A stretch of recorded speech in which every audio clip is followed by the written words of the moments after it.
इंसान और जानवर दोनों एक ही ईश्वर की संरचना है, लेकिन देखा जाए तो दोनों में जमीन आसमान का अंतर है। वो फर्क है समझ का।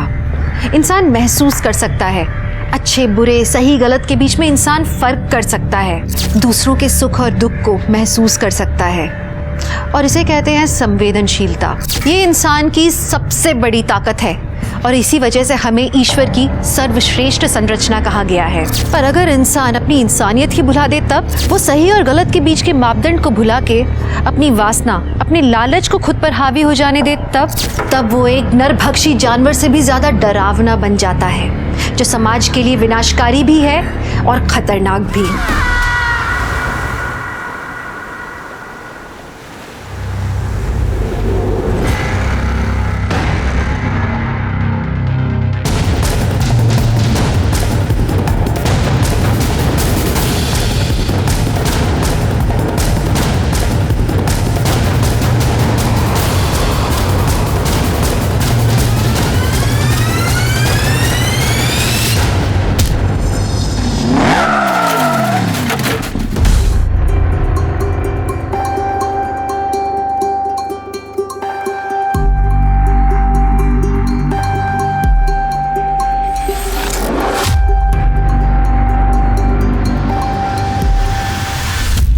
गौरी, हाँ? कौन है उधर? किसको देख रही है? कोई नहीं है। आई वो मीना अब तक आई नहीं ना, तो तीरथ भगत होती। कोई नहीं है। स्कूल जाने के पहले ना एक कपड़े घड़ी करके जा, समझी ना? क्या आई? सुबह से तो काम कर रही हूँ, अब मुझे अभ्यास करने दे, मेरा टेस्ट है। ऐसा नहीं किया। हाँ, तुम लड़की लोगों को घर का काम और पढ़ाई दोनों आना चाहिए, तभी सर्वगुण संपन्न अच्छी लड़की बोलते हैं। बाबा पर मेरा टेस्ट आई करे काय बाबा बाबा, अच्छी लड़की अपने बड़े लोगों को ऐसा उल्टा जवाब नहीं देती है, समझी का? नाश्ता लगा।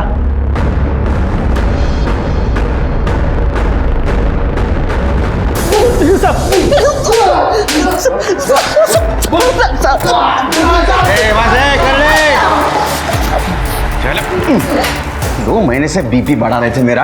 हाँ, कितने फोन चोरी किए मेरे एरिया से, उनको छोड़ूंगा नहीं मैं। सर ये देखिए। अरे कौन है ये बच्ची? किसका रेप कर रहे थे तुम लोग? हाँ, ये फोन किसका है? सर इसका। मेरा ऐसा, ये तुम चोरी भी करते हो, ये भी धंधा करते हो।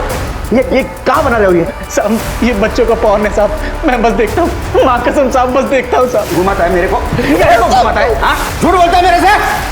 तेरे को मालूम है ना इंडिया में पोर्नोग्राफी बंद है, कहाँ से देख रहा है ये? साहब मैं ये सब इंटरनेट से डाउनलोड करता हूँ साहब, एक वेबसाइट है जहाँ ये सस्ते में और आसानी से डाउनलोड हो जाती है साहब। ठीक है, वेबसाइट के बारे में सच बोल रहा है पता करो, अगर झूठ बोल रहा है ना तो इसके ऊपर रेप केस डालो, लेके जाओ इसको। नहीं साहब सच बोल रहा हूँ। सिर्फ पता करो ये लड़की कौन है। सर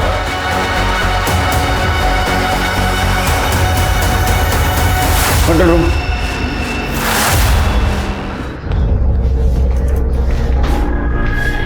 किताब मिल गई ना टेबल पर? हाँ, नाश्ता कर ले चल।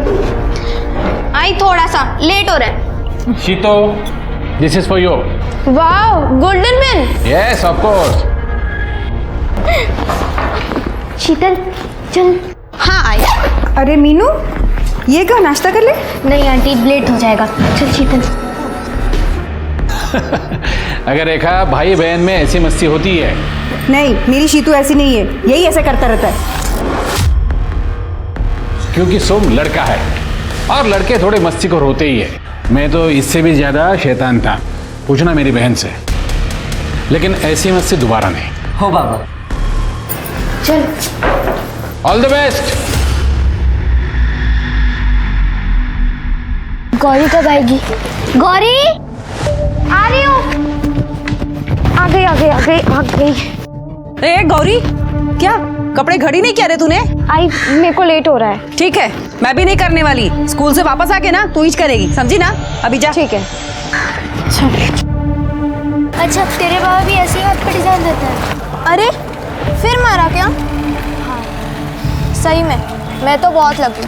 कि मेरे आई बाबा इतने अच्छे। मुझे तुम दोनों का सुन के बहुत खराब लगता है। मन करता है तुम दोनों को घर ही रखूं। अच्छा, फिर तो कितनी मस्ती करेंगे ना अपन लोग। हाँ, और हम तीनों की जोड़ी भी कितनी बेस्ट है। अरे बेटा, जोड़ी 2 की होती है, 3 की नहीं। 3 यानी 3 तिगाड़ा काम बिगाड़ा। नहीं काका, ये तो आपने गलत कहा। हमारा तो 3 तिगड़ा काम तगड़ा है। क्यों? तो इस बहाने एक तगड़ा इनाम मैं तुम्हें दे देता हूँ। ये ले बेटा। थैंक यू काका। अरे मोस्ट वेलकम। आज तुम्हारी एग्जाम है ना, इसलिए। आपको याद था काका? फिर मैं कैसे भूल सकता हूँ बेटा। अच्छा पेपर लिख रहे हैं, मार्क्स अच्छे आने चाहिए, ठीक है? हाँ। अरे जाओ जाओ, एग्जाम शुरू हो जाएगी। थैंक यू काका, बाय बाय बाय।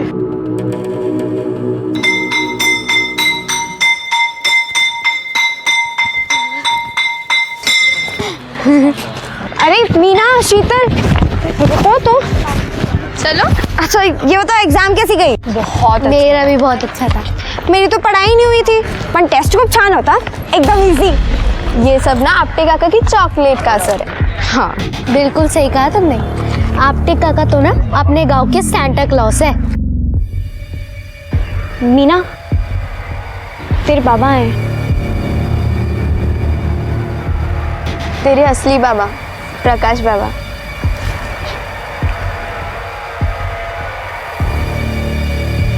अच्छा, तुम लोग जाओ, मैं बाबा से मिलकर आती हूँ, ठीक है? बाय।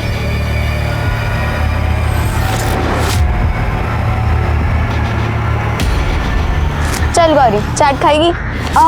नहीं, तू जा, मुझे घर पे जल्दी पहुंचना है। अगर मैं नहीं पहुंची ना तो आई मेरा चाट बना देगी। तू जा। चल बाय।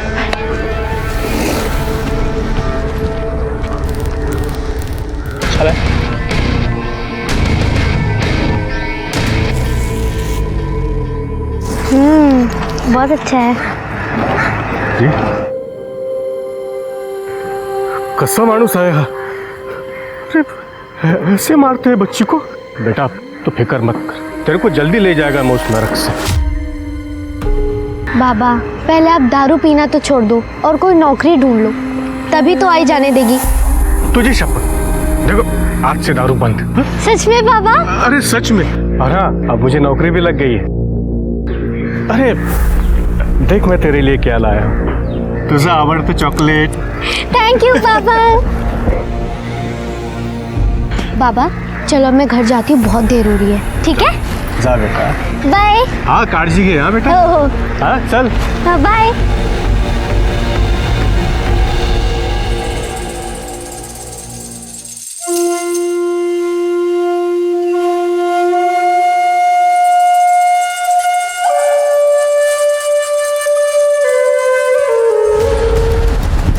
तेरी पूरी वेबसाइट गंदे वीडियो से भरी पड़ी है।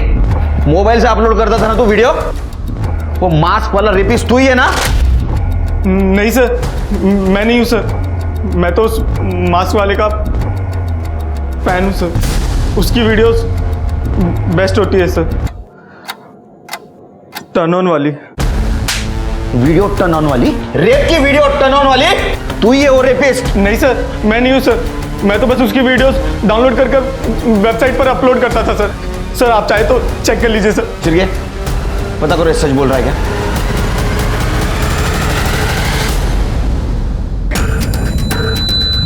क्या हुआ चिरगे? सर सही बोल रहा था वो। ये रही वो वेबसाइट maskfantasy.in। सर यहीं से वो वीडियो डाउनलोड किए गए थे। और ये वेबसाइट का कंटेंट देख के लग रहा है कि इस पे सब ये बच्चियों के रेप वीडियो अपलोड करते हैं। व्यू देख रहे हैं सर? क्योंकि सारी लड़कियां माइनर है और इन्हें देख के लग रहा है कि सारी लड़कियां इंडियन है। ये वीडियो साइबर सेल को भेज दो। मुझे पता लगा नहीं वेबसाइट कौन और कहाँ से ऑपरेट कर रहा है। एक एक फ्रेम चेक करो, कुछ भी क्लू मिले मुझे बता। ठीक है सर। बट ये केस हम कैसे हैंडल कर सकते हैं? मैं कमिश्नर सर से रिक्वेस्ट करूंगा कि केस हमारे पास दे दो इन्वेस्टिगेशन के लिए। ठीक है सर। रेखा, मी बघितलं सोमेशने शीतल को मारा है। आंटी झूठ मत बोलो, आई मैंने नहीं मारा। मैं तो ट्यूशन में था और साइकिल भी लेके नहीं गया मैं। अच्छा हुआ तू थी शीतल के साथ, मदद हो गई। अब हार गया तुझे। अगर शीतल भी मेरी बच्ची जैसी है, तू इसका ख्याल रख और इस सोमेश की तरफ थोड़ा ध्यान दे। शैतानी करते करते एक दिन बड़ा कांड न कर दे। कांड तो शालिनी के साथ होगा। बहुत झूठ बोलती है ना ये। झूठ तो तेरी हर बात लगती है मुझे। अभी देखा मैंने तुझे साइकिल पे घर आते, और शीतल के साथ भी तूने किया ना ये। दोबारा शीतल को कुछ हुआ ना तो तेरा बाप भी तुझे बचा नहीं पाएगा। लक्षण ठेव तू। अगली बार मैं इससे ज्यादा मारूंगा, तू पण लक्षात ठेव।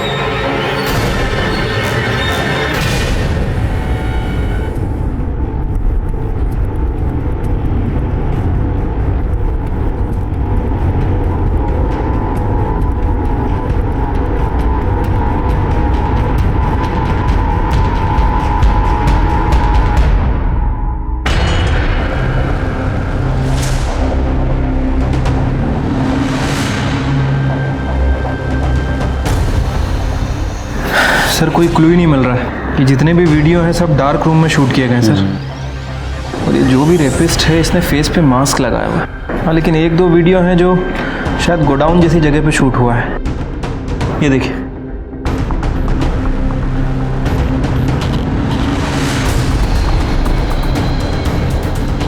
मिल गया। ये नंबर देख रहे हो? हर गांव में ऐसा नंबर दरवाजे पे लिखा होता है। इस दरवाजे के ऊपर भी एक नंबर है। पता करो ऐसा नंबर किसी आसपास के ग्राम पंचायत ने दिया है क्या? तुमची मीना घरी कधीपासून आली नाही? दोपहर से साहब स्कूल गई थी, वापस ही नहीं आई। सब जगह देख लिया मैंने, स्कूल में भी किसी ने नहीं देखा साहब उसको। तो पता नहीं किधर है।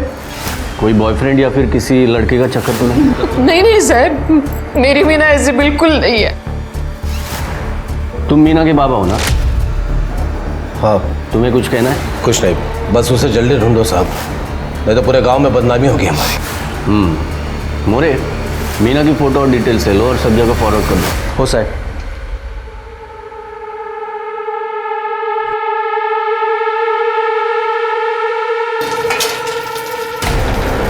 गौरी, तेरे होठ पे क्या हुआ रे? कुछ भी तो नहीं हुआ। तो चोट कैसी लगी?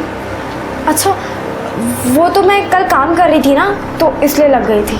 कब लगी थी कल? दोपहर को। नहीं, मैंने तो सुबह भी देखा था ये निशान। नहीं आई, मुझे तो दोपहर को लगी, सुबह कैसे देखा होगा? आकाश के साथ में कुछ ऐसा वैसा गलत तो नहीं कर रही ना? बेटा, जब से मीना गायब हुई है ना, मेरे को बहुत डर लगता है। आई तू घाबरू नको, और मीना अपने असली बाबा के यहाँ गई होगी और वो खुश होगी। तो उसके आई बाबा पुलिस के पास में क्यों गए?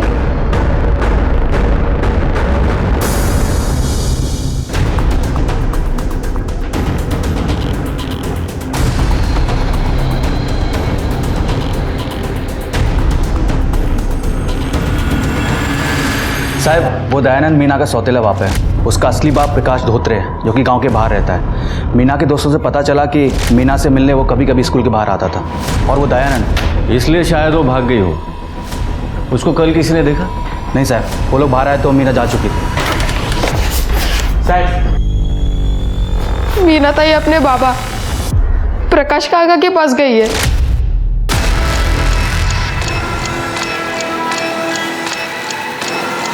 तुम कौन बेटा? मैं महेश, मीना का भाई हूँ मैं। उस दिन सुबह बाबा ने ताई को बहुत मारा, मैं गया था उसे चुप कराने। ताई, ताई, हे गे पैसे? हाँ, 1000 रुपए है, बाबा के पर्स से निकाले हैं। अब तू ये पैसे लेके यहाँ से भाग जा। देख ताई, अगर तू यहाँ से नहीं भागी ना तो तुझे रोज मार खाना पड़ेगा। पर अब मैं कहाँ जाऊंगी? अरे तेरे पापा प्रकाश काका के पास जाना। अरे वो तेरा अच्छे से ख्याल रखेंगे।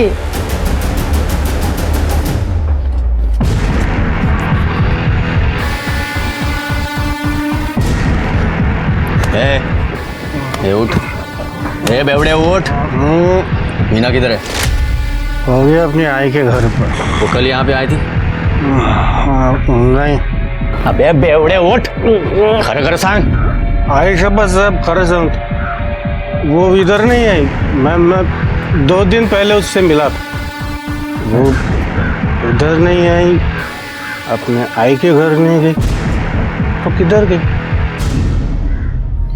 मीना कल स्कूल से वापस घर नहीं आई। उसका कोई दोस्त, बॉयफ्रेंड या फिर ऐसा कोई जो उसको नुकसान पहुंचा सकता हो? दयानंद। वो साला हलकट मानुस अब मेरी फूल सी बच्ची को वो रोज मारता है, बोझ बोझ बोलता है। वो उसी ने कुछ किया होगा मेरी बच्ची को। ये मीना ने तुमको बताया? बताया? अरे दिखाया साहब, मैं जब भी उससे मिलता था उसके आंख के मार के निशान होते थे साहब। मैं बोला लता से, लता मेनू कोया मेरे छोड़ दे, पर साला अपन बेवड़ा मेरी दारू ने मेरे मीनू को छीन लिया साहब। मोरे ये दयानंद के पीछे अपने लोग लगा दे। वो कहाँ आता है, कहाँ जाता है, किससे मिलता है, सब जानकारी मुझे चाहिए। उसका फ़ोन डिटेल भी चाहिए। हो साहब। और इस प्रकाश का बैकग्राउंड भी चेक कर। ये बेवड़े लोग जानते ज़्यादा है, बताते कम है। हो साहब।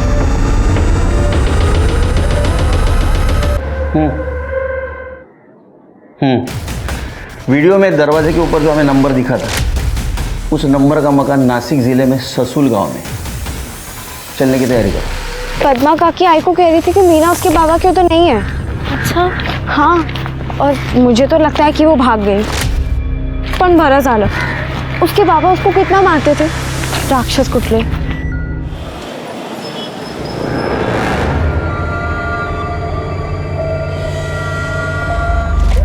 शीतल तू खाना क्यों नहीं खा रही है? हाय, भूख नहीं है।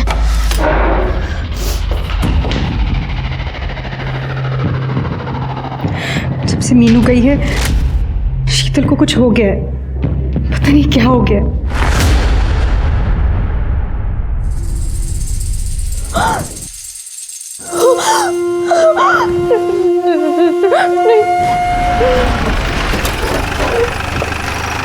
या केकर साहेब.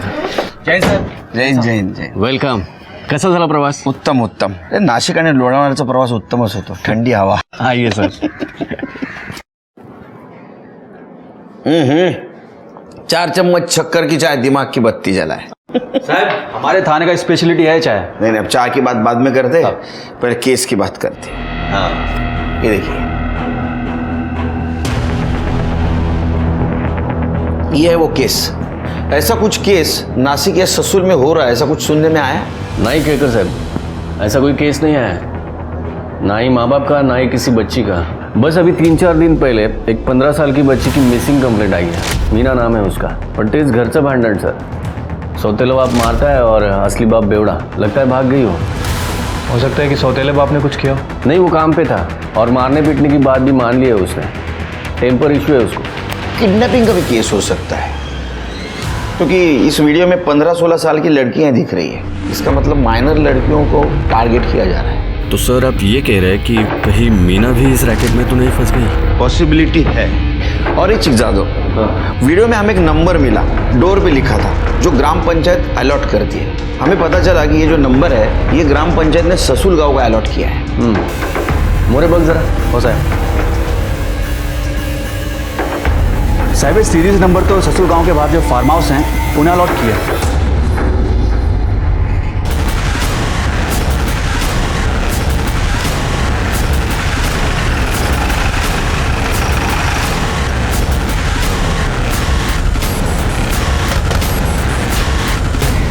साहब दरवाजा तो खुला है.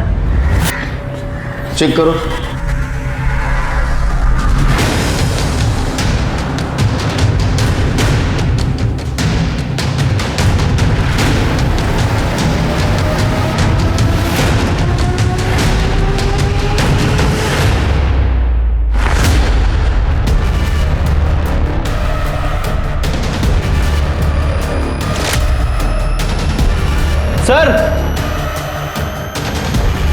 सर ये देखिए, वो वीडियो यहीं पे शूट हुआ है सर. ये दरवाज़ा और दरवाजे के पीछे नंबर. कॉन्डम्स के पैकेट भी है सर.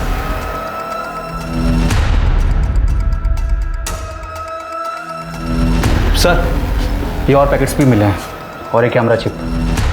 लगता है लोग इधर ही वीडियो शूटिंग करते थे, पर इस सामान भी यहीं कहीं से खरीदा है. कहाँ से खरीदा होगा?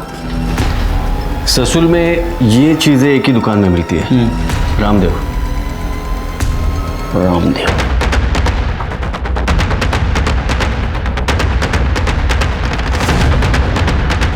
हो साहब मैंने बेचा है. किसको? साहब वो ससुल और आजू बाजू गांव के 3-4 वीडियोग्राफर, उनमें से किसी एक को बेचा होगा। इसका डाटा रिकवर कर सकते हो जाएगा, पर 2 घंटे लगेंगे समझो। और 2 घंटा क्या करेंगे? केकर साहब, नाश्ते का टाइम हो गया, नाश्ता करेंगे? जादव, एक काम करो, ये फार्म हाउस किसका पता करो। ये जो काम है ना, ये एक आदमी नहीं कर सकता, 2-3 आदमी ने मिलकर काम किया है। और ये भी पता करो, ये जो वीडियोग्राफर है, एक खाली टाइम में पॉर्न फिल्म तो नहीं शूट करता। मोरे, सबको राउंड ऑफ करो और पूछताछ करो। हो साहब। सर, दुकान वाले ने चेक किया, पूरा चिप बिगड़ा हुआ है। मुझे लगा ऐसा होगा। ओके सर, एक बच्ची की डेड बॉडी मिली है, मीना से डिस्क्रिप्शन मैच होता है।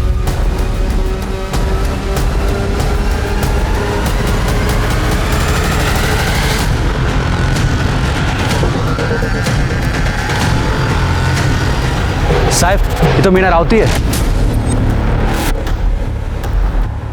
निशा, चेक करो बॉडी को।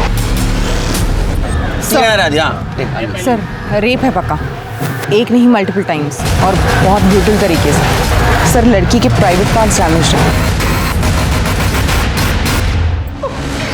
मीना के पिताजी नहीं आए? मोहित किया था अभी फैक्ट्री में, बोला कि किसी काम से बाहर गए, फोन लेके नहीं गए साथ में। मीना एक 15 साल की छोटी सी, भोली सी, प्यारी सी बच्ची थी, जिसने इतनी छोटी उम्र में अपने शराबी बाप और माँ का तलाक देखा, सौतेले बाप की मार खाई और अब किसी ने उसे भयानक, दर्दनाक मौत दे दी। क्या कसूर होता है इन बच्चों का? दुनिया में कदम कदम पर वैसे ही दरिंदे बैठे हैं जो आपके बच्चों को कभी भी नुकसान पहुंचाने का इंतजार कर रहे हैं। ऐसे में आपके बच्चों का ख्याल रखना, उन्हें सही रास्ता दिखाना, उनकी हिफाजत करना आपकी जिम्मेदारी है। जादव, सबसे पहले पता करना होगा कि मीना का रेप और मर्डर पॉर्न रैकेट का तो मामला नहीं है, प्रोसेस ऑफ एलिमिनेशन। अच्छा, फार्म हाउस के बारे में पता किया? हाँ, श्यामराव देशमुख नाम है उसका। वो यहाँ नहीं रहता है, साल में एक ही बार वो यहाँ पे आता है। उसकी कॉल डिटेल्स भी चेक की, लेकिन ऐसा कुछ मिला नहीं कि उस पर शक किया जाए। वो फार्म हाउस साल भर बंद ही रहता है। फार्म हाउस बंद रहता है, इसीलिए इसका गलत काम के लिए इस्तेमाल किया है। साहब, ये मैं दयानंद की फैक्ट्री में होके आया। जिस दिन मीना गायब थी, उस दिन वो भी गायब था, और वो भी सेम टाइम पे। सर, मैंने प्रकाश के बारे में पता किया है। वो 1 नंबर का बेवड़ा है, कुछ काम धंधा भी नहीं है उसके पास, लेकिन फिलहाल कुछ दिनों से उसके पास काफ़ी पैसा आ गया है। जितना उधार था सब चुका दिया है, और शराब भी पी रहा है, वो भी कैश खरीद के। वाह, कमाल है। कमाल तो है, क्योंकि बेटी का रेप हुआ है, मर्डर हुआ है, सगा बाप दारू पी रहा है, और सौतेला बाप बॉडी देखने के लिए भी नहीं आया। ये दोघांना घेऊन या। हो सर।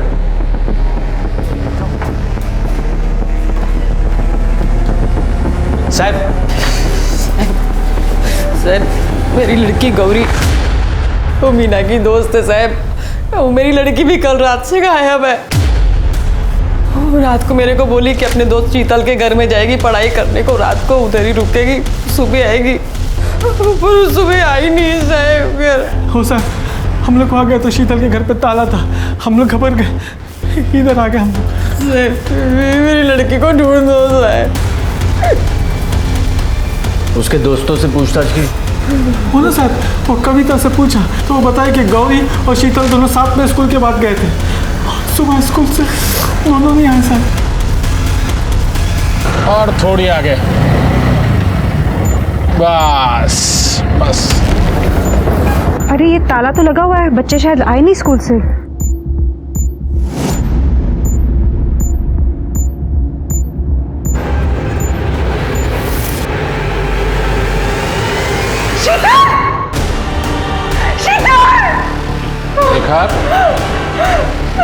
रेखा,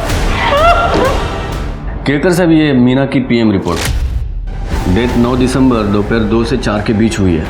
मल्टीपल और ब्रूटल रेप केस है। मौत स्ट्रैगुलेशन से हुई है, रिसेंट रेप है, मतलब मर्डर के 3-4 दिन पहले ही हुए हैं। मीना के साथ ऐसा कौन कर सकता है? सर, उस मास रेपिस्ट ने एक और वीडियो अपलोड किया है, इस लड़की को देखिए सर। अरे ये तो मीना है। मतलब मीना का गायब होना, उसका रेप और मर्डर, तीनों उस पॉर्न रैकेट से जुड़े हो सकते हैं। केकर साहब, कहीं गौरी और शीतल भी तो हो सकता है। तीनों दोस्त थे और तीनों एक के बाद एक गायब हो गए। दिशा एक काम करो, इन तीनों का कोई कॉमन फ्रेंड है क्या पता करो, या कोई बॉयफ्रेंड का चक्कर। साहब ये शीतल रायकर ने अपने घर में सुसाइड कर लिया। क्या हो साहब?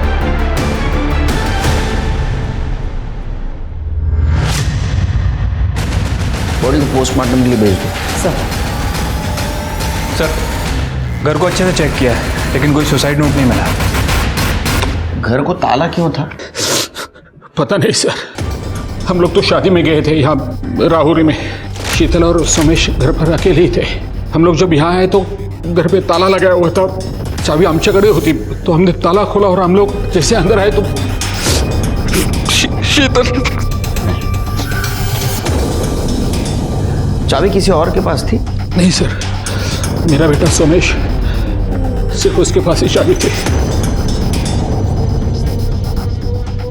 ये सोमेश कहाँ है? कितना आसान है बच्चियों को डराना, धमकाना, उन्हें परेशान करना। सुमेश हो या दयानंद, गणेश हो या लता, जब जी चाहा थप्पड़ लगा दिया, जब जी चाहा कोस दिया। क्या शीतल की मौत सोमेश की बदमाशियों का नतीजा था? सोमेश का घर से गायब हो जाना तो इसी और इशारा कर रहा था। पर मीना को किसने मारा? मीना का वीडियो पॉर्न वेबसाइट तक कैसे पहुंचा?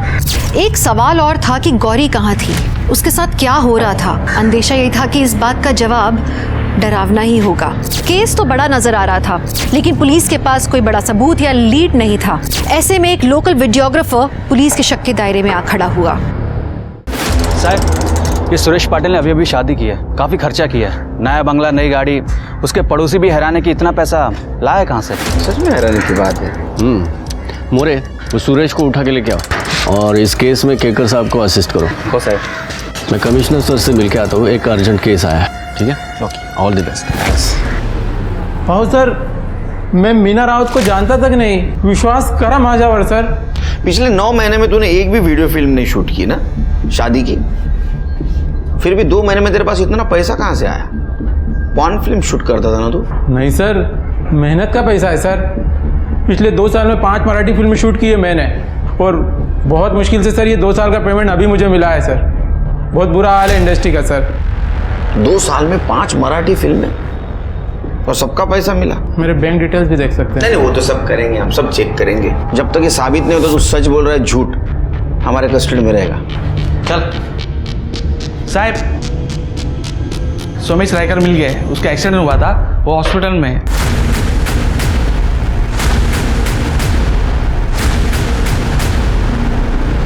कैसे अभी तबीयत सोमेश की? ठीक नहीं है तबीयत, बेहोश है अभी तक। डॉक्टर कहते हैं अंडर ऑब्जर्वेशन रखना पड़ेगा। एक्सीडेंट कैसे हुआ? किसी गाड़ी ने उड़ा दिया सर। जिस दिन हम लोग राहुरी गए थे उसी दिन, देवी मंदिर के पास। देवी मंदिर तो राहुरी रोड पर है। आप भी तो राहुरी में थे ना? कहीं आपसे तो मिलने नहीं आ रहा था वो? साहब बहुत शरारती था वो, शीतल को बहुत सताता था, शायद उसने ही कुछ फिर लेकर तुझा भाई बहन का झगड़ा अलग होता है और किसी की जान देना अलग होता है। फिर क्यों मरी मेरी बेटी? हाँ, एक मिनट, हॉस्पिटल है, वो तो सोमेश होश में आने के बाद पता चलेगा क्या हुआ है एग्जैक्टली। मैं कांस्टेबल को अपॉइंट कर देता हूँ। हेलो, कितना दारू पिया है रे? हाँ, दारू पी के तूने वहां बेटी मरी है। ये बैग तेरे घर से 200 मीटर दूर मिला, बता किसका बैग है? मालूम नहीं सर। किसका बैग है? मीना का बैग है। तेरी बेटी को तूने बेचा ना? हाँ साहब, वो मुन्ना मिला, बोला कि 10,000 रुपये देगा, कोई कवारी लड़की ला के देगा। उस दिन मैं गोले में नशीली दवाई खिला। दारू पीने की वजह से मेरे को कोई नौकरी नहीं लग रही थी और पैसे भी ख़त्म हो गए, तो मुन्ना से पैसे लिए और बैग फेंक दिया। मुन्ना किधर है?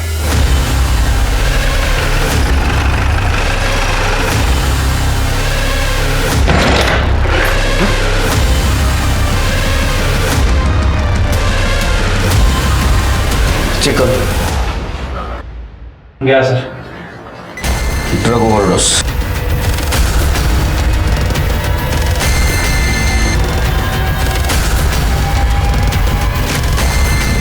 शिरके, इसके कॉल डिटेल्स चेक करो। ये जरूर अपने टीम से बात करता होगा, उसके जरिए हम गौरी को बचा सकते हैं। आखिरकार पुलिस उस मास्क वाले आदमी मुन्ना के घर तक पहुंची गई, लेकिन उनके पहुंचने से पहले ही मुन्ना ड्रग ओवरडोज के कारण अपनी जान गंवा चुका था। पुलिस को वहां मास्क भी मिला, लेकिन जांच पड़ताल के बाद पता लगा कि वो मास्क बहुत ही साधारण सा था और हर दूसरी दुकान में मिलता था। तो ये एक संयोग था या पुलिस को भटकाने की सोची समझी साजिश? वो मास्क वाला आदमी मुन्ना ही है, इस बात की पुष्टि करना बहुत मुश्किल होगा पुलिस के लिए। इंडियन साइबर क्राइम ब्रांच की रिपोर्ट के अनुसार हमारे देश की 25% इंटरनेट एक्टिविटी चाइल्ड पोर्नोग्राफी की होती है और आज की टेक्नोलॉजी के हिसाब से ये करना बहुत आसान है। किसने सोचा होगा कि जो फोन एक माँ अपने बच्चे का हाल समाचार पूछने के लिए इस्तेमाल करती है, उसी फोन से उस बच्चे का अश्लील वीडियो बनकर पूरी दुनिया में वितरित हो जाएगा।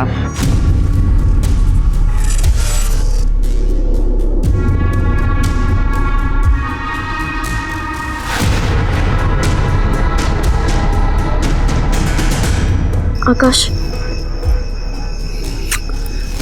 करू दे ना, सिर्फ एक केस।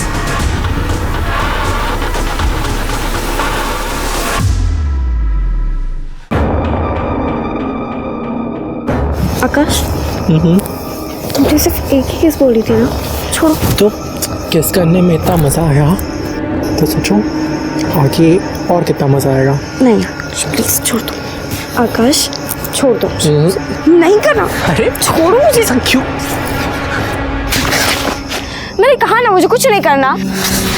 देख बेटा, तू माइनर है, इसलिए मैं तेरे को मारना नहीं चाहता, लेकिन अगर तू झूठ बोलेगा तो ये जो एनजीओ वाली आंटी है ना, इनके सामने कपड़े निकाल के मारूंगा। सच बता। सब मैंने गौरी को गर्लफ्रेंड बनाया था ताकि मैं उसे बेच सकूं। किसको बेचने वाला था? सब विक्रम। विक्रम देसाई, नासिक का वीडियोग्राफर है। गौरी से पहले कितने लड़कियों को बेचा था उसको? सब। मैंने गौरी को नहीं बेचा था। तो फिर उसके पहले कविता और 2 लड़कियां और दी थी मैंने विक्रम को। मोरे, किसी कंप्लेंट आई थी? सर, हम लड़कियों को डरा के रखते हैं कि हम वो सारे वीडियोस उनके आई पापा को दिखा देंगे तो वो चुप ही बैठती हैं। अच्छा, बहुत होशियार लड़की हो तुम। हाँ, अगर तुमने गौरी को विक्रम को बेचा नहीं था तो ये कैसे बना? सब मैं खुद शौक हूँ कि गौरी विक्रम के पास कैसे पहुंची। सब ये विक्रम किसी बॉब नाम के आदमी से बात करता था बहुत बार, जो शायद उसका बॉस था। और हाँ सर, इनका एडिटर संतोष शिंदे वही था जो इनकी सारी वीडियोस एडिट और अपलोड करता था। चलिए पता करो ये सच बोल रहा है क्या, और इसको रिमांड होम में भेजो। पर हाँ, ये विक्रम, उसका एड्रेस पता करो। साहब, ये तो लॉक है। आओ, ये विक्रम को देखा क्या? कहाँ साहब, जब से इधर रहने को आया है घर में कम बाहर ज़्यादा रहता है। आकाश ने बताया था विक्रम उसको हमेशा फार्म हाउस पे मिलता है, वहाँ चेक करो और अपने आदमियों को काम पे लगाओ। गौरी को बचाना हमारी फर्स्ट प्रायोरिटी है। हो साहब। क्या बाबू, क्यों बुलाया तुमने मुझे यहाँ? तेरे को जाना है तो जा, मगर दूसरा एडिटर देकर जा। अब मतलब दूसरा एडिटर भी मैं ही ढूंढूं? ठीक है, तेरा शोरील तेरे होने वाले वाइफ को भेजता हूँ, उसे तो पता चलना चाहिए तू क्या करता है। भेजो। कैसे भेजोगे? आपके पास कोई प्रूफ तो है नहीं, और मैं मना कर दूंगा कि मैंने कुछ किया नहीं है। प्रूफ? ये तेरा लैपटॉप है ना, ये प्रूफ है ना? दे, चल दे, दे इसको, दे।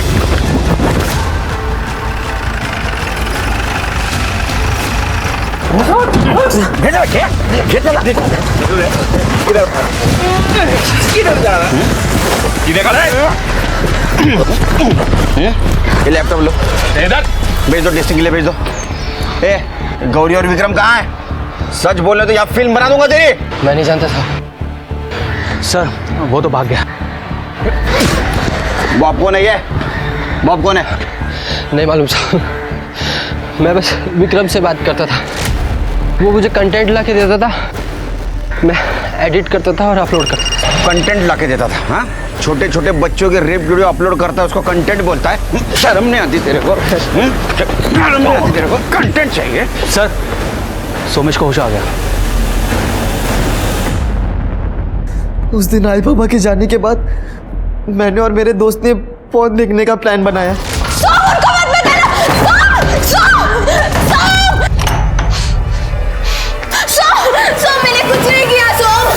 उसके बाद में आई बाबा को बताने के लिए रावरी जा रहा था। मैंने कभी उसके साथ अच्छा बर्ताव नहीं किया। तू सही बोलती थी आई, मैं बहुत बुरा हूँ भाई, मैं बहुत बुरा हूँ भाई, ये सब मेरी वजह से हुआ। उसने बताया था कि ये सब बॉब ने उसके साथ किया, पर मैंने ही नहीं माना। बॉब? ये शीतल ने बताया था बॉब कौन है? हाँ, शीतल ने बताया था।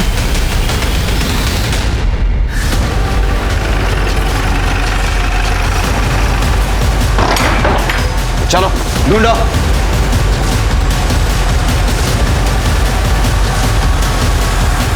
सर!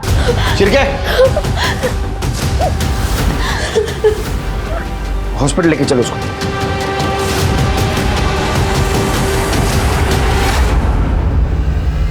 बॉब, बबन अपटे, बच्चों के अपटे काका। शर्म नहीं आती तेरे को? तेरे आधे पैर लटक रहे कब्र में, ये उम्र में धंधे करता है? सच सच बोल, इतना मारूंगा सवेरे बैठने के वांदे हो जाएंगे। बोल। संतोष वो मुझे छोटी बच्चियों की सेक्स वीडियो देखने की आदत हो गई थी, बहुत मज़ा आता था। रिटायर के बाद पैसों की बहुत तंगी होने लगी, तो मैंने सोचा क्यों ना मैं ही खुद ऐसे वीडियो बनाऊं। तो मैंने विक्रम से बात की, तो सारा प्लान उसी ने बनाया। बच्चों को जो मॉलेस्ट करते हैं ना, उनका बहुत अलग तरीके से स्वागत होता है जी। किसी भी तरह का संयोजित जुर्म एक व्यापार ही होता है। बिक्री तभी होती है जब खरीदार होता है। याद रखिए कि ऐसे क्राइम सिर्फ अपनी मानसिकता बदल के ही रोके जा सकते हैं। अगर आपके पास वो मीना का वीडियो आया होता तो आप क्या करते? आपका जवाब आपको आपके और हमारे समाज के बारे में बताएगा। हमें जुर्म से लड़ना है, उसे रोकना है। ऐसे वीडियोस फॉरवर्ड नहीं करना है, और उसे सिर्फ डिलीट करने से भी कुछ नहीं होगा। हमें जागरूकता बढ़ानी होगी अपनों के बीच में। ऐसे वीडियोस के पीछे असहाय लड़कियों का दुख समझना होगा। सना तू 2 मिनट रुकेगी, मैं जरा मंदिर होकर आती हूँ। मैं 2 मिनट नहीं, मैं 10 मिनट रुकने के लिए तैयार हूँ। अंदर जो लड्डू का प्रसाद मिलता है ना, वो बहुत ही टेस्टी है। मुझे वो एक डब्बा अलग से चाहिए। तू मंदिर के लड्डू घर ले जाएगी? अलाउड है तुझे? अच्छा, मतलब तू मेरे घर से सेवैयां लेकर जा सकती है और मैं यहाँ से लड्डू लेके नहीं जा सकती? सही है बॉस। अरे नौटंकी, मैं तो ऐसे ही बोल रही थी। लेकिन लड्डू तो छोड़, अगर किसी मोहल्ले वाले ने तुझे यहाँ मंदिर के बाहर खड़ा भी देख लिया ना, तो बवाल हो जाएगा। Megha, I don't care this बवाल ववाल। अच्छा मेरी माँ, तो रुक, मैं 2 मिनट में आई। हाँ,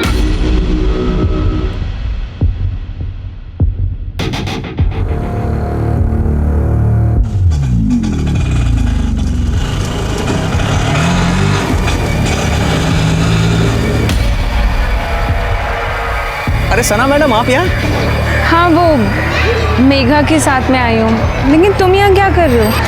मैं तो एक मंदिर में सवारी छोड़ने आया था, आपको खड़े देखा तो बस रुक गया।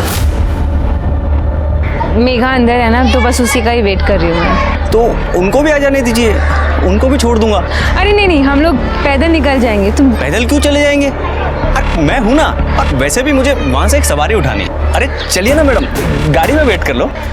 हाँ। आइए।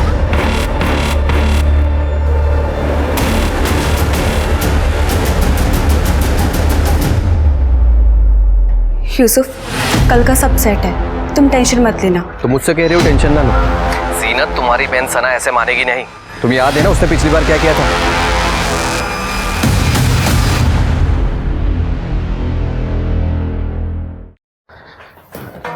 अरे वाह, मिठाई कहाँ से लाई बेटा?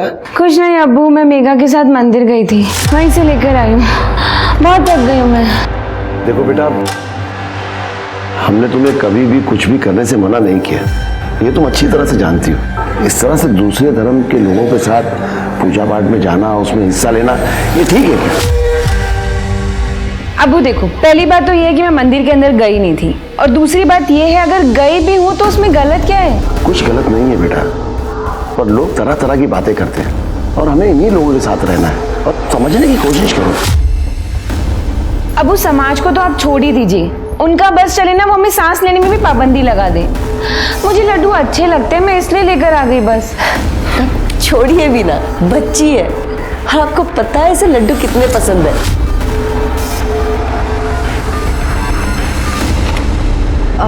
रूबीना, कल सना के साथ चली जाना, मुझे कुछ काम है। कहाँ जाना है? हाँ बताओ जरा इन्हें। एक घूमने के लिए हमेशा रेडी रहती है ना? वो आपा कॉलेज जाना है फॉर्म भरने के लिए। हाँ तो फिर मैं चलूंगी ना, वहाँ पर ना चाट मिलती है और वो बहुत ही ज़्यादा टेस्टी है। कल वहाँ से पैक करा के भी लेकर आएंगे सबके लिए। ठीक है, कल चलेंगे।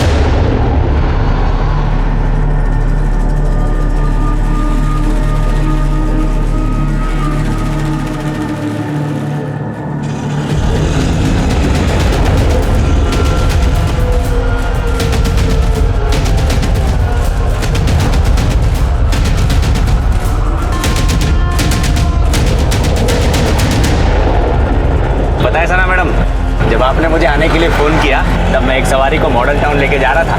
मैंने उसे बीच में उतार दिया और सीधे गाड़ी आपके पास लेके आ गया। अरे सवारी क्यों छोड़ी? तुम हमको बता देते, हम दूसरा ऑटो ले लेते। ऐसे ही मैडम बस। रूबीना, एक बात बता, इस बार क्या कॉलेज में ऑनलाइन फॉर्म नहीं मिल रहे थे? आए तो है। आए हैं तो फिर हमने ऑनलाइन क्यों नहीं भरे? हमने तो कहा था, पर जीनत आपा ने कहा कि कॉलेज में जाकर भर कर आओ।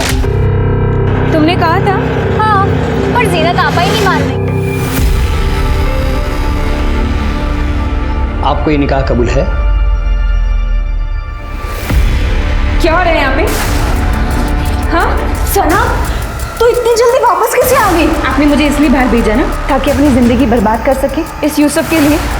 सना, इन सब में मत पड़ो तुम, बड़े जिंदा है अभी घर के।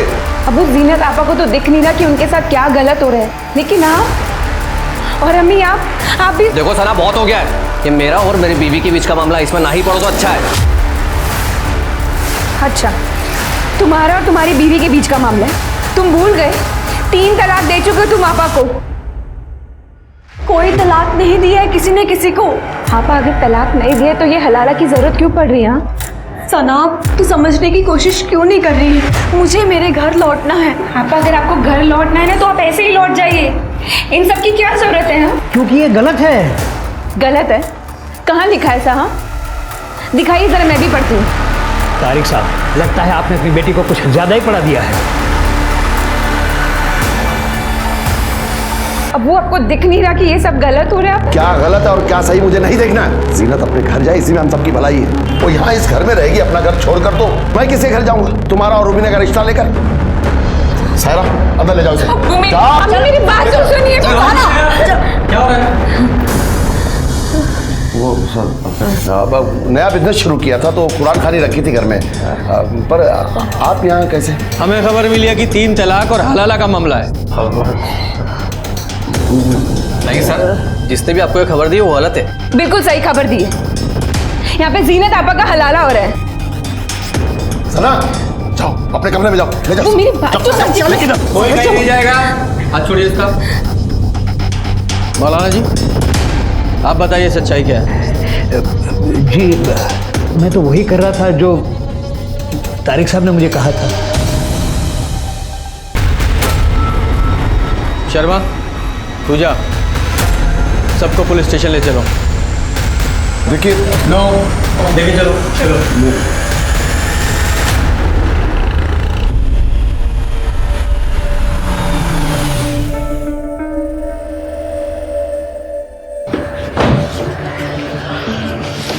तारिक भाई, मैं आपको समझदार समझता था, लेकिन आपने इतना बड़ा कदम उठा लिया। अगर पुलिस राजी नहीं होती तो महीनों तक आपकी जमानत नहीं होती। हाजिर भाई, मैं तो बस जीनत का भला सोच रहा था। जीनत का भला सोचने के लिए मैं हूँ, आप इस सना पर लगाम लगाइए ना। इसीलिए पुलिस को फोन करा, वरना घर के बाद घर में रहती। अबू हमने किसी को फोन नहीं किया था, और अगर अपने घर में कुछ गलत हो रहा होता ना तो उसको रोकने के लिए हमें पुलिस की जरूरत नहीं पड़ती। सना, अब तुम्हें इस घर के मामले में दखल देने की कोई जरूरत नहीं है, समझी? अबू, हम जानते किसने फोन किया होगा। वो कुलदीप है ना, उसी के लोगों ने फोन किया। आमिर, अगर बोलने के लिए कुछ ना हो ना तो चुप रहना बेहतर है। अरे भाई, वो अनजान फोन हमने किया था, समझे? देखा अब्बू, मैंने कहा था ना कि इन्हीं लोगों ने किया। अगर अभी तुम लोग नहीं सुधरे ना तो जिला जेल की मुंह दिखाई बहुत जल्द करवा देंगे। तू ना अपनी औकात में रह, समझा? वरना क्या कर लेगा बेटे?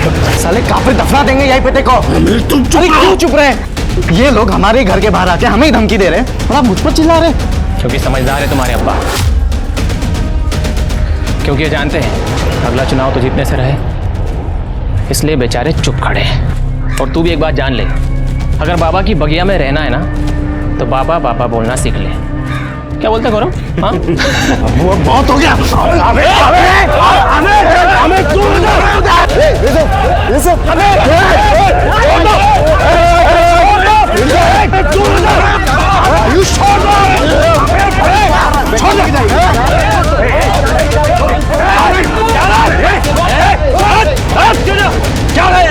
क्या झगड़ा है? इतना सेंसिटिव एरिया है ये, यहाँ एक छोटी सी बात भूसे के ढेर में आग लगाने जैसी है, और आप लोग झगड़ा कर रहे हैं, फसाद कर रहे हैं यहाँ पे। और आपको कितना टाइम हुआ है पुलिस स्टेशन से आए हुए?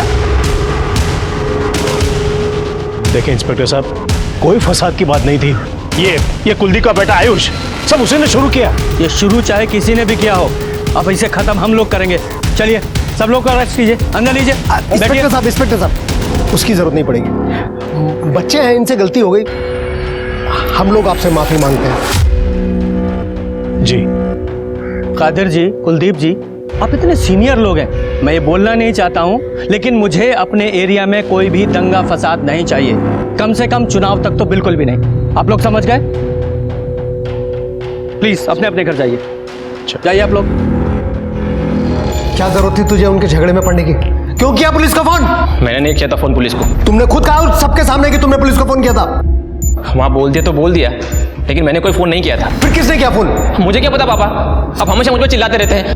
देख आयुष, कान खोल के सुन ले, तेरी वजह से अगर चुनाव में कुछ भी गड़बड़ हुआ ना तो तेरे लिए मुझसे बुरा कोई भी नहीं होगा।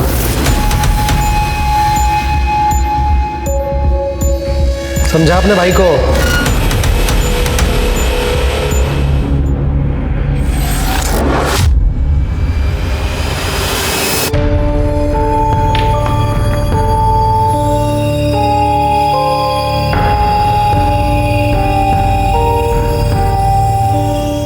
तो चिंता मत कर बेटा, धीरे धीरे सब ठीक हो जाएगा। अम्मी मैं गलत हूँ क्या, जो जीनत आपा और आप लोगों का भला सोचती हूँ? तू गलत नहीं है बच्चा, गलत तो इस दुनिया में औरत होना है, जो कभी बाप की इज्जत का भार तो कभी पति की इज्जत का। इसके सिवा हमारा अपना वजूद है ही क्या इस दुनिया में? पर अम्मी, जीनत आपा अपनी जिंदगी क्यों बर्बाद कर रही है एक ऐसे आदमी के लिए जो उनकी इज्जत तक नहीं करता? तू ही बता ना, क्या करेगी वो?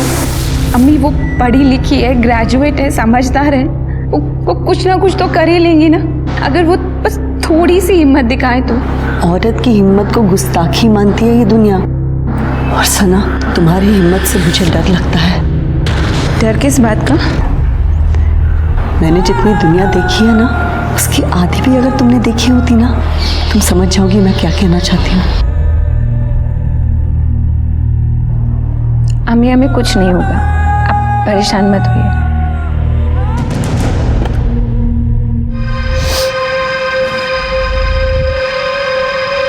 तुम मेरे फोन के साथ क्या कर रही हो? कुछ नहीं आपा, बस ऐसे ही आपका फोन। आपा मैंने आपका कमरा भी साफ कर दिया।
लड़की को केरोसिन डाल के जलाया गया है। काफ़ी हद तक बॉडी जल चुकी है। बहुत नाजुक हालत है उसकी।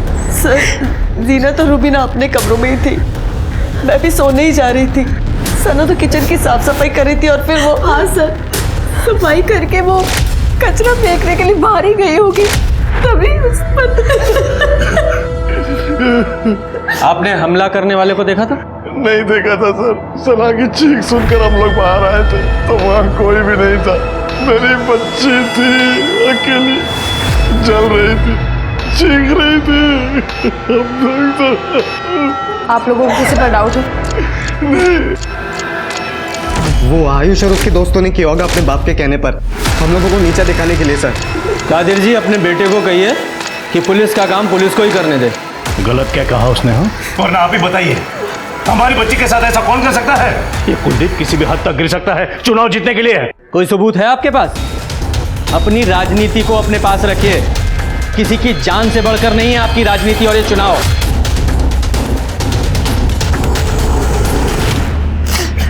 तारिक साहब, मैं आपकी हालत समझता हूं, लेकिन इन्वेस्टिगेशन के लिए कुछ सवाल तो आपसे पूछने ही पड़ेंगे। मुझे ये सना का कोई बॉयफ्रेंड था? मेरी बेटी जिंदगी और मौत से जूझ रही है और आप ऐसे सवाल पूछ रहे?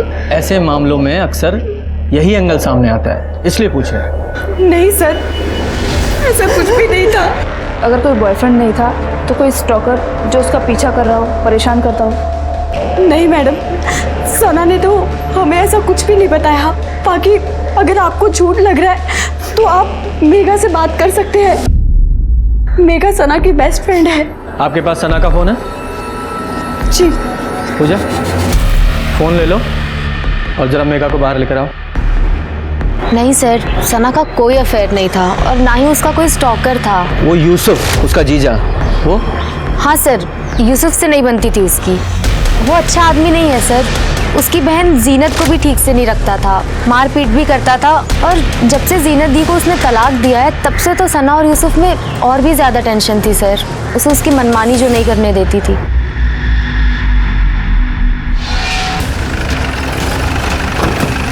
सर, रैम सिंह को सिक्योर कर लिया है। थोड़ा तनाव का माहौल था तो फोर्स भी बढ़ा दी गई है। Very good.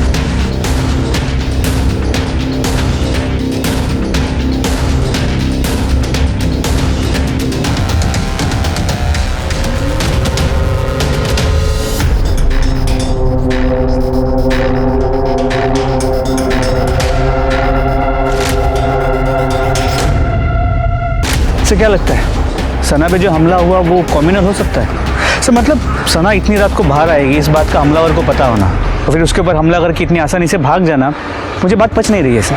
अब ये मामला पर्सनल है या कम्युनल जो भी है, लेकिन इस बेचारी सना के साथ तो बहुत बुरा हुआ ना। वो देखो सीसीटीवी फुटेज कलेक्ट करो, तब तक मैं इस कुलदीप से बात करके आता हूँ। सर देखिए इंस्पेक्टर साहब, आप मेरी बात का विश्वास कीजिए, हमारा इस सब से कोई लेना देना नहीं है। सच बात तो यह है कि मैं खुद डरा हुआ हूं कि कहीं गलती से भी इसमें मेरा नाम आ गया तो मैं तो जीता हुआ चुनाव हार जाऊंगा। उनके घर में कम मसले जो उन्हें किसी बाहर वाले की जरूरत पड़ेगी। कैसे मसले? क्या मतलब है आपका? सर मतलब ये है कि उन लोगों के हिसाब से ना सना बहुत ही ओपन माइंडेड लड़की थी और उसके अपने लोगों को उसका रहन सहन पसंद नहीं था, इसलिए सब। जो बोलना है खुल के बताओ।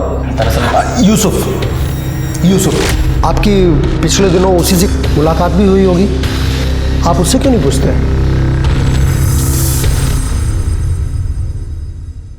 शर्मा, वो सना की सीडीआर आई? नहीं सर, शाम तक आ जाएगी। Take it on priority. ये केस जल्दी सॉल्व नहीं हुआ तो बहुत बड़ा इशू हो जाएगा। जी सर। हेलो,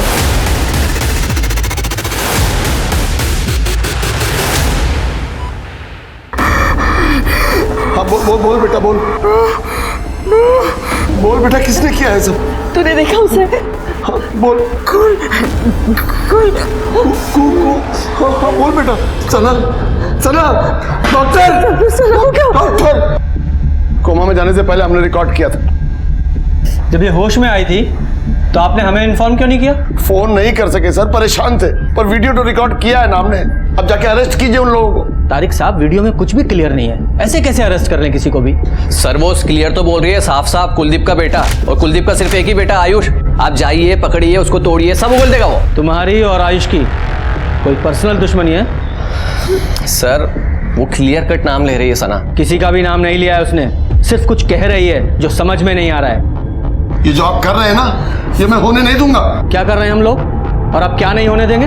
बचा रहे हैं कुलदीप और उसके बेटे को। क्या दिया है उन लोगों ने आपको जो आपको ये सब करना पड़ रहा है? देखिए, हमें ना ही किसी ने कुछ दिया है और ना ही हम किसी को बचाने की कोशिश कर रहे हैं। हम लोग सिर्फ अपनी इन्वेस्टिगेशन कर रहे हैं, और जब तक हमलावर पकड़ा नहीं जाता हमारे लिए सब बराबर हैं, समझिए आप।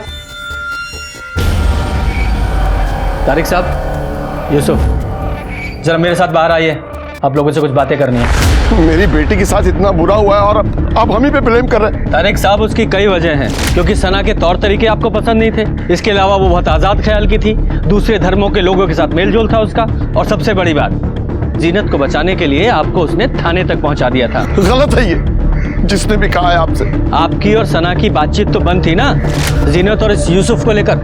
हाँ, नाराज था मैं, मगर ऐसे थोड़ी ना कर सकता हूँ उसके साथ, आखिर बेटी है वो मेरी।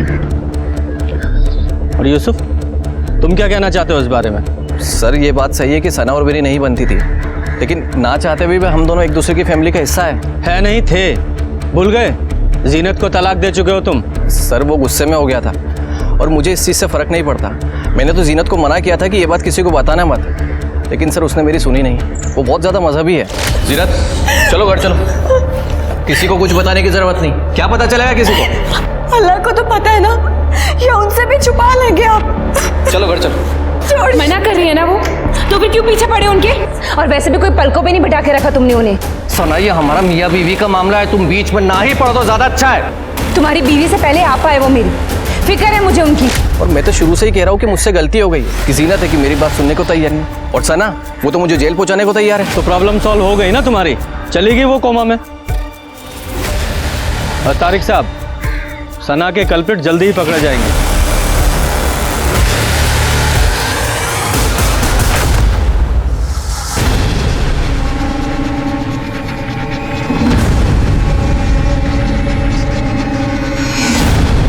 अंधेरा इतना है ना, हमलावर की शक्ल भी दिखाई नहीं दे रही है। और सर, हमलावर जहाँ से भागा वहाँ पीछे मैदान है, फिर रात में खाली होता है। ये एक कल्प्रिट है हमारे पास, तो कहाँ से आया, कहाँ भागना है, ये सब प्लान करके किया उसने। सर, सना को मारने का मोटिव यूसुफ के पास है, और देखा जाए तो तारिक के पास भी। दोनों की इज्जत दांव पे लग गई थी सना की वजह से। जिसने भी सना के साथ ये सब किया है उसे सना से बहुत नफरत रही होगी। तो सर, क्या फिर आयुष या कुलदीप हो सकते हैं? सना की वीडियो में वो कहने की कोशिश कर रही थी कू बेब, मतलब इशारा उनकी तरफ हो रहा था, मगर क्लियर नहीं था। लेकिन आयुष या कुलदीप पर हाथ डालने के लिए सबूत कहाँ है हमारे पास? सर, जीनत के हलाला के लिए जो निकाह हो रहा था, उसकी इन्फॉर्मेशन पुलिस को देने वाले कॉलर की आइडेंटिटी ट्रेस हो गई है। किसने फ़ोन किया? फ़ोन क्यों किया था तूने? क्या लगते हैं वो तेरी कोई रंजिश है उनसे? ऐसा कुछ नहीं है सर, मेरा उनसे कोई लेना देना नहीं है। फिर इतना ख्याल क्यों रख रहा था उनका तुम? सर, हम तो कब से घात लगा करके बैठे थे कि मौलाना उनके घर जाए और हम पुलिस को कांटेक्ट करें, और आयुष के कहने पर ही मैंने कॉल किया था। लगता है तारिक साहब आज ही खेल करेंगे मौलाना नासिर के साथ मिलकर। चल फ़ोन निकाल पड़ा अपना। और आयुष के पापा चुनाव हार गए थे कादिर से, और सना के पापा ने भी बहुत मदद की थी उनके चुनाव हरवाने में, और इसी की वजह से आयुष को खुन्नस थी, इसलिए बस उसने मौका देखा और चौका मार दिया। उसके अलावा मुझे उसके बारे में कुछ नहीं पता है सर।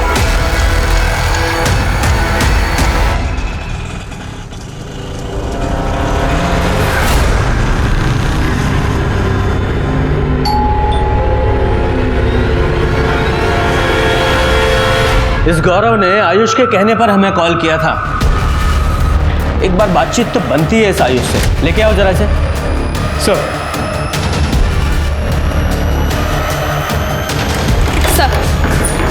सना के सीडीआर आ गए हैं। सना लगातार एक नंबर के कांटेक्ट में थी, दिन में 2 से 3 बार कॉल करती थी इस नंबर पर सर सना का अफेयर हो ऐसा मुझे नहीं लगता। ऐसा क्यों? सर, जितने भी कॉल सना ने इस नंबर पर किए हैं, 2 से 3 सेकंड से ज़्यादा बात नहीं हुई। अगर सर अफेयर होता तो बात लंबी चलती। और सर सामने से कभी इस नंबर से सना को कॉल नहीं आई। और एक बात सर, सना के कॉल लॉग से ये सारे नंबर डिलीट कर दिए गए थे। ये नंबर किसके नाम पर रजिस्टर्ड है? सर किसी सूरज शर्मा के नाम पर। सूरज शर्मा, पता करो क्या चक्कर है सूरज का। सर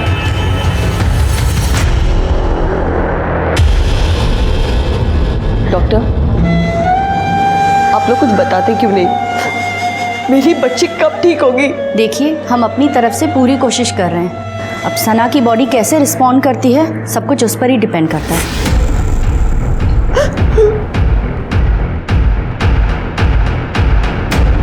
आयुष शहर से बाहर गया हुआ है जॉब इंटरव्यू के लिए? जी, आयुष का कल इंटरव्यू है दिल्ली में। और आप उसको क्यों ढूंढ रहे हैं? मैंने आपसे कहा ना कि उसने कुछ नहीं किया। उस रात वो घर में था अपने कमरे में। आप खामखा उस पर शक कर रहे हैं। शक हम नहीं, आप पैदा कर रहे हैं, इस तरह अपने बेटे को शहर से बाहर भेजकर। और आपकी जानकारी के लिए बता देता हूँ, आपके बेटे आयुष ने ही जीनत की दूसरे निकाह का टिप पुलिस को दिया था।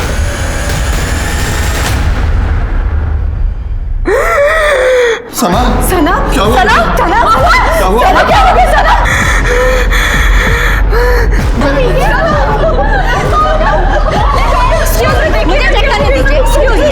सर मैंने सूरज शर्मा से बात की है, वो एक मोबाइल शॉप ऑनर है। सर वो सना को जानता तक नहीं है। तो फिर ये सना उसे बार बार कॉल क्यों कर रही थी?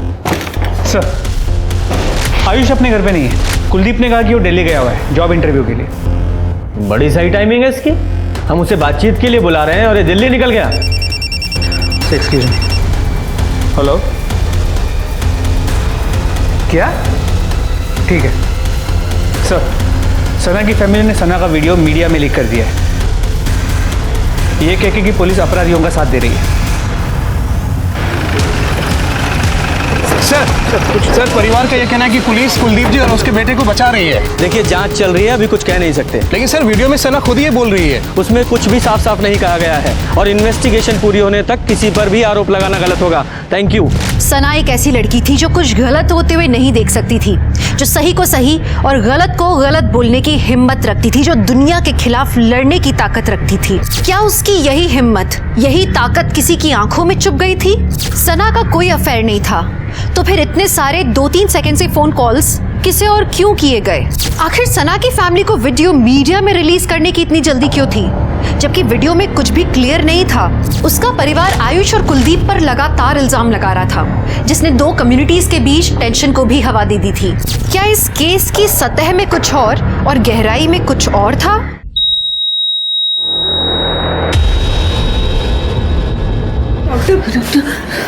आई am sorry, she is no मोर।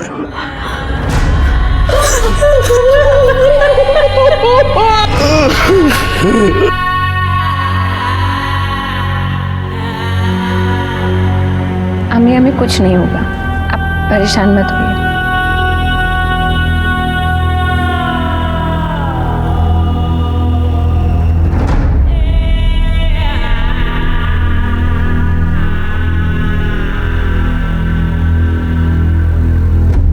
बहुत ही प्यारी और सुंदर लड़की है। बस कुलदीप भाई ठीक है, शादी की तारीख जल्दी निकाल लेते हैं। बिल्कुल जैसा आप कहे। भाई साहब एक बार डेट तो फाइनल हो जाए, फिर देखिए अपनी बेटी को कैसे धूमधाम से विदा करते हैं। कुलदीप भाई आप बिल्कुल टेंशन मत लो, सब ठीक ठाक हो जाएगा। जान ले ली मेरी बच्ची की। भाई साहब चलो मार डाला उसे। छोड़िए भाई साहब। क्या बिगाड़ा था उसने? मेरी बच्ची ने क्या बिगाड़ा? छोड़िए सब, अब घर चलिए, आपकी तबीयत बहुत खराब है। चलिए चलकर आराम कीजिए। यहाँ तो बच गया तो पैसे की ताकत के दम पे, ऊपर वाले को क्या जवाब देगा तू? अब चलिए, बच्ची को मार डाले, मेरी बच्ची को मार डाले। सर एक इन्फॉर्मेशन मिली है जो सना की दोस्त मेघा बताना भूल गई। क्या बताना भूल गई?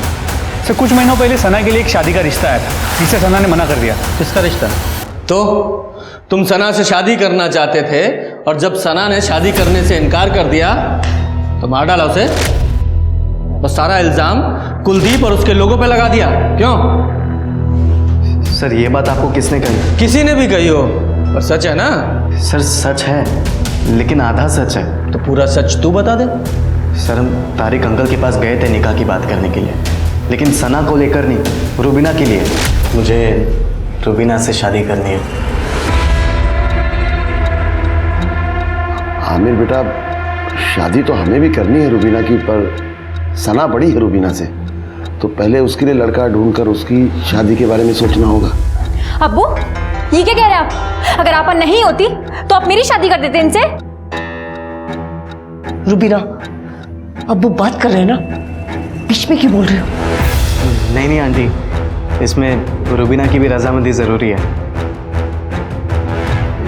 एक काम कर सकते हैं बेटा, अगर तुम्हें एतराज़ ना हो तो। सना के लिए तो हम लड़का ढूंढ ही रहे हैं, अगर तुम चाहो तो मैं बात करूं कादिर भाई से। अब्बू, यहाँ पर एक्सचेंज ऑफर चल रहा है क्या? रुबीना नहीं तो सना सही, सना नहीं तो रुबीना सही।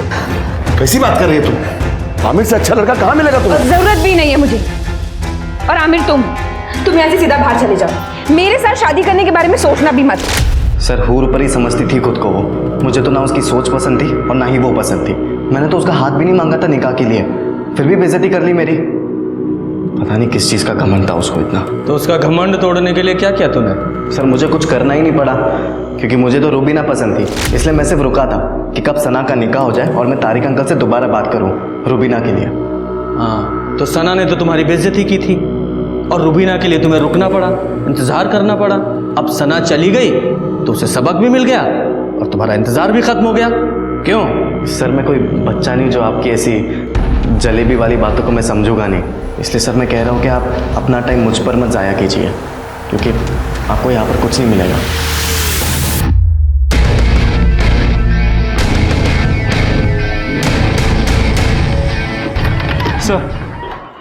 सर मैं सीसीटीवी फुटेज को डिटेल में रीचेक कर रहा था तो एक चौंकाने वाली बात सामने आई। सर ये देखिए, ये रुबीना कर क्या रही है? सर अब आगे देखिए।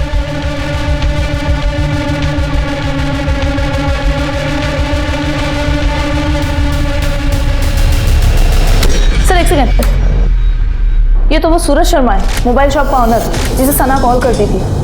अच्छा ये सूरज शर्मा है। सर जब भी सना की फ़ोन से सूरज शर्मा को कॉल्स गए, उसके कुछ वक्त बाद रुबीना ने बाहर आके कुछ तो रखा है और उसके कुछ वक्त बाद सूरज शर्मा ने वो आके कलेक्ट किया। मतलब ये कॉल सना नहीं, ये रुबीना करती थी? सर लगता तो ऐसे ही। सर आगे देखिए, और एक इंटरेस्टिंग बात। सर ये आदमी देखिए, ये ऑटो वाला। सर ये अक्सर सना के घर के बाहर नजर आया है, ये सना को ताड़ते रहता था और कई बार सना को लेके आते जाते भी रहा है, लेकिन सर जब से सना पे हमला हुआ है ये एक बार भी वहाँ नजर नहीं आया। ये रुबीना और इस ऑटो वाला दोनों से बात करो। सर काहे फंसा रही है मैडम हमको इन सब में? सना मैडम तो हमारी बहन जैसी थी। अच्छा बहन जैसी थी, इसीलिए दिन रात उसके घर के बाहर मंडराता था? मैडम वो तो इसलिए कि सना मैडम हमको फ़ोन करके बुला लेती थी जब उनको कहीं जाना होता था, तो उनके घर के पास में रहता था तो घर के घर भाड़ा भी मिल जाता था, थोड़ा पैसा भी ज़्यादा दे देती थी। तो फिर मर्डर के बाद से तू और तेरा ऑटो कहाँ गायब थे? हम कहीं गायब नहीं थे मैडम, हम तो अपने काम में लगे हुए थे।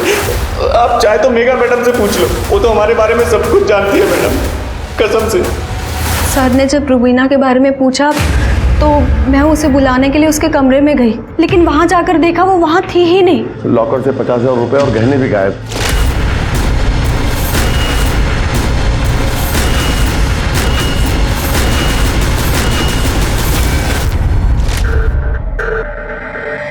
दो दिन पहले सना की मौत हुई है और अभी रुबीना घर से गायब है। ये आप लोगों के घर में चल क्या रहा है? शर्मा,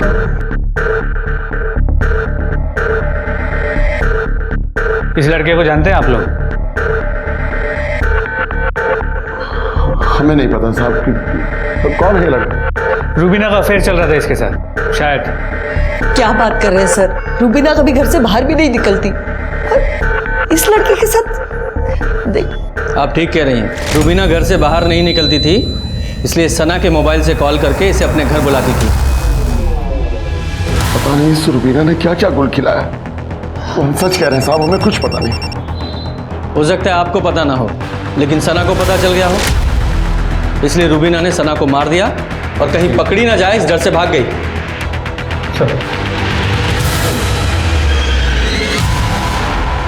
सर ऑटो वाले के बारे में मेघा से बात हुई, उसने कंफर्म किया है कि वो और सना दोनों उसे अच्छे से जानती और रेगुलरली उसी के ऑटो में आती जाती थी। पूजा, इस ऑटो वाले पे नजर रखो, क्योंकि इस तरह के लोग ही अक्सर छुपे हुए आशिक निकलते हैं। अरे साहब मैं कह रहा हूँ मैंने कुछ नहीं किया, आप मुझे क्या क्यों क्या आए हो? और ये कहाँ मिला? सर स्टेशन से उठाया इसे, भागने के चक्कर में था। रुबीना साथ नहीं थी, पैसे और जेवर बरामद कर लिए इससे। पिछली बार तो तू बच गया था, अब बोल शहर छोड़ के कहाँ भाग रहा था हैं? और रुबीना कहाँ है? बोल। सर मैं सच कह रहा हूँ सर, मैं कुछ नहीं जानता। झूठ बोलता है? रुबीना को अच्छे से नहीं जानता तो बिना जाने ये सारा माल तुझे देकर चली गई? वो मेरी कस्टमर थी, मेरी उधारी उस पे। कैसी उधारी? वो सर मैं मटका खिलवाता हूँ, रुबीना मेरे पास ही मटका खेलती थी और उसी की वजह से उसके ऊपर कर्जा चढ़ गया था। मटका मतलब सट्टा? हाँ लगभग वैसा ही। रुबीना को पैसों की ज़रूरत थी इसलिए वो मटका खेलती थी, लेकिन मटका खेलने के लिए वो घर से नहीं निकल पाती थी तो वो मुझे कॉल करके बुला देती। फिर वो अपना लकी नंबर लिख के गमले में रख देती थी और मैं जाकर वो पर्ची उठा लेता था। जितने हारने पर पैसे का लेन देन ऐसे ही होता था। करंटली रुबीना 1 लाख कर्जे में थी और ये पैसे उसी के जो उसने आज सुबह ही मुझे दिए।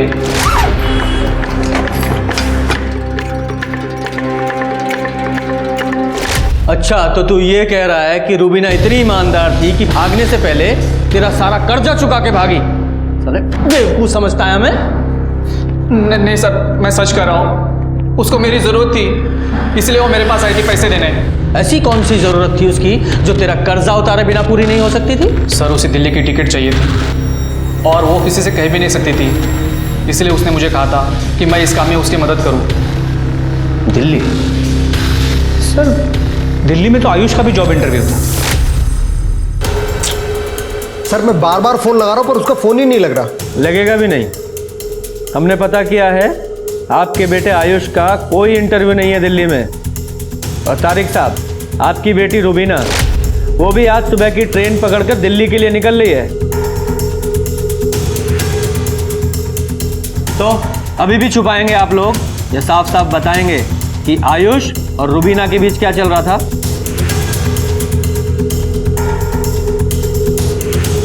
सर 1 साल पहले की बात है, हम सब लोग शादी में गए थे और रुबीना अकेली थी घर में। किसी वजह से हमें रास्ते से ही वापस लौटना पड़ा और जब हम रुबीना! तुम्हारी हिम्मत कैसे हुई यहाँ आने की? वो अंकल आयुष और रुबीना ने जो भी किया वो गलत था सर। बात बाहर जाती तो बदनामी के अलावा और कुछ नहीं हाथ लगता। इसके लिए मैंने कुलदीप से बात देखी। सर अगर ये बात बाहर आती तो मुझे भी नुकसान होता और मेरी राजनीति को भी। बस इसलिए बात वहीं दबा दी और बच्चों को सख्त हिदायत दे दी कि आज के बाद कभी भी कोई हरकत ना करें। और आप दोनों की बात आपके बच्चों ने नहीं मानी। शर्मा दिल्ली की फ्लाइट लो और दोनों को लेके आओ। सर आपको भले ऐसा लगे कि हम दोनों ने सना को मारा है, लेकिन ऐसा कुछ नहीं है सर। हम दोनों तो इसलिए भागना चाहते थे ताकि इन सबसे दूर जा सके। अपने घर में कैदियों की तरह हम जिंदगी गुजार रहे थे। एक सना हो पाई थी जो हमें समझती थी। सर हम आप बाहर चलिए, मैं समझाती हूँ उसे। हम यहाँ बाहर चलिए। मैं बहन बन के नहीं बल्कि एक दोस्त बन के तुमसे एक बात कहना चाहती हूँ और समझना मेरी बात को। आयुष और तुम अभी बच्चे हो दुनिया के हिसाब से। पहले तुम दोनों अपनी पढ़ाई पूरी कर लो, कुछ बन जाओ और उसके बाद अगर तुम साथ में रहना चाहो तो अगर घर में कोई साथ दे या ना दे मैं हमेशा तुम्हारे साथ हूँ। सना बस आई थी सर, लेकिन हम रुक नहीं सकते थे। हमारा दम घुटता था वहाँ पर। सिर्फ इसीलिए पैसे जोड़ने के लिए हमने मटका खेलना शुरू कर दिया सर। लेकिन वहाँ भी हमारा नुकसान हो गया सर। जब हमें पता लगा कि आयुष का नाम बार बार इस केस में आ रहा है तो हमने सर भागना ही सही समझा। हमने सना को नहीं मारा।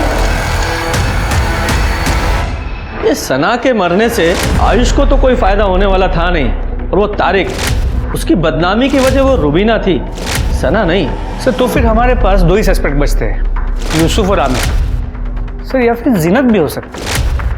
क्योंकि सना उसके रास्ते का भी रोड़ा बन गई। लेकिन सना ने वीडियो में उनका नाम क्यों नहीं लिया? वीडियो फिर से चलाओ।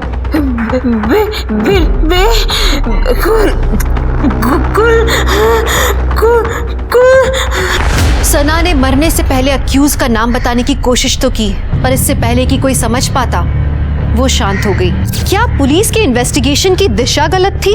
क्या सना के कत्ल और कातिल की वजह कुछ और थी जो पुलिस की इन्वेस्टिगेशन के दायरे के बाहर थी?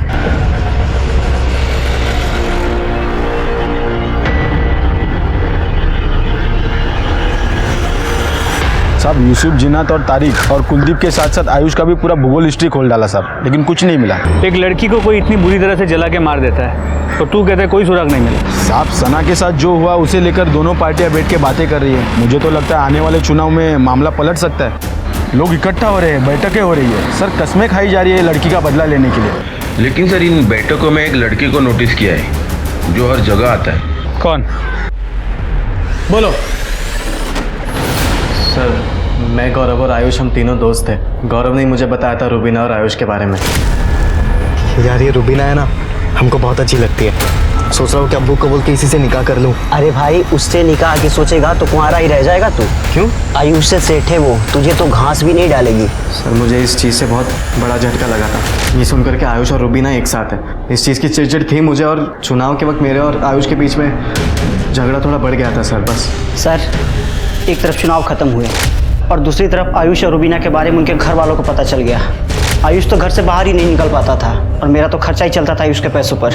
और फिर पैसों के लिए सर मैं आमिर पर डिपेंड हो गया और इसने अपना एक मैसेज रुबीना तक पहुंचाने के लिए कहा कि रुबीना अपनी धर्म में शादी करे आमिर के साथ। और सर ये मैसेज मैंने रुबीना तक पहुंचाया भी। और तेरा ये मैसेज, ये आमिर का ये मैसेज, और उसने मना कर दिया, और आमिर तेरा खर्चा बंद ना कर दे इसलिए तूने ये कांड कर दिया। नहीं नहीं सर, मैंने कोई कांड नहीं किया है। तो फिर दिखाओ जरा। ये तेरा हुडी तेरा है, ये तेरे घर से मिला है उस रात जो तू पहन कर गया था। और झूठ मत बोलना, सीसीटीवी में ये साफ दिखाई दे रहा है। बोल। सर मैंने इसे ऐसा कुछ भी करने को नहीं कहा था। ये खुद ही कर क्या जो कर क्या है। मुझे तो इन चीज़ों की भनक भी नहीं है सर, और मैं सच कह रहा हूँ मेरा कुछ लेना देना नहीं है इन चीज़ों से। तेरा लेना देना नहीं है, तेरे अब्बू का तो है।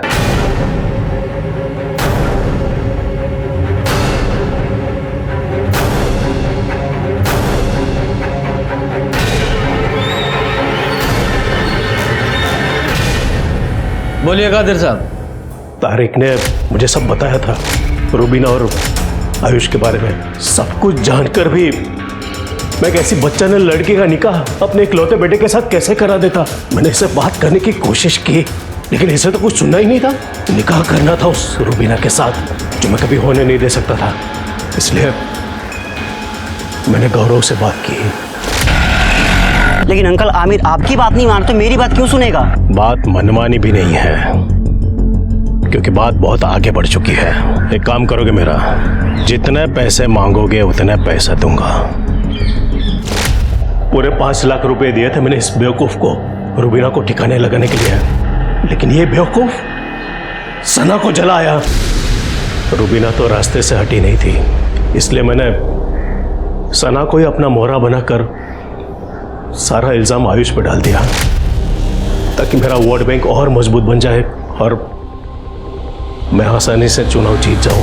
तो एक तीर से 2 निशाने लगाने की कोशिश कर रहे थे और खुद ही अपने पैर पर कुल्हाड़ी मार ली। अब कुल्हाड़ी मार ही ली है तो भुगतो। ये कैसा समाज बना रहे हैं हम, जहां सना जैसी लड़कियां बिना गलती के मारी जाती हैं और कादिर जैसे लोग उसमें भी मुनाफा ढूंढ ही लेते हैं। इस केस के कई सबक हैं, लेकिन एक बात जो मेरे दिमाग से नहीं निकल रही वो ये कि सना को उस काम की सजा मिली जो उसने किया ही नहीं था। हमारे समाज को रिफॉर्म की जरूरत है, ये बदलाव हमें लाना होगा और शुरुआत हमारे घरों से होगी। तो चलिए, मैं दिव्यांका त्रिपाठी दहिया लेती हूँ आपसे विदा। कल फिर से मिलूंगी आपसे एक नए एपिसोड के साथ। तब तक देखते रहिए क्राइम पेट्रोल सतर्क, विमेन अगेंस्ट क्राइम। एक औरत पर वार, अब हर औरत का भार। जय हिंद। क्राइम पेट्रोल के और भी दिलचस्प कहानी देखने के लिए हमारे चैनल को सब्सक्राइब करें और बेल आइकॉन दबाना न भूलें।